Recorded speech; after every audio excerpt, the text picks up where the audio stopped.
গোশত খাওয়ার পর দুইটি খাবার খাবেন না। গোশতের সাথে দুইটি খাবার মারাত্মক ঝুঁকিপূর্ণ। বর্তমান চিকিৎসা বিজ্ঞানও বলছে, যেহেতু কোরবানির সময় এসেছে, অনেকেই গরুর গোশত খাবেন। বিশেষ করে আমরা ভেজ খাবার খাই এবং নন ভেজ খাবার খাই। ভেজ খাবার মানে হচ্ছে সবজি, যে খাবারগুলো আছে, শাক সবজি এগুলো।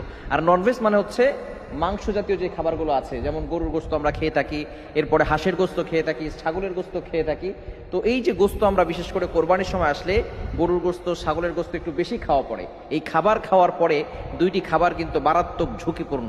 এক নাম্বার হচ্ছে, আমরা গোশত খাওয়ার পরে আমরা দুধ খাবো না, এবং দুগ্ধ জাতীয় যে খাবারগুলো তৈরি হয় আমরা কিন্তু অনেকেই খেয়ে থাকি। এখন অনেকে বলবেন, হুজুর আমরা তো খাই, কোনো সমস্যা নাই। অনেকে বলতে পারেন, হুজুর আমরা তো খাই। এখন হয়তো আপনার সমস্যা দেখা দিচ্ছে না, কিন্তু আস্তে আস্তে যখন আপনি বয়স্ক হয়ে যাবেন, বয়স বেড়ে যাবে, তখন আপনার এই সমস্যাগুলো দেখা যাবে। দ্বিতীয় নাম্বার হচ্ছে, গোশত যেহেতু প্রোটিন খাবার এবং যেটা শরীরের ভিতরে অনেক ভিটামিন দেয়, এই গোশত খাওয়ার পরে মাছ খাবারটি খাবেন না।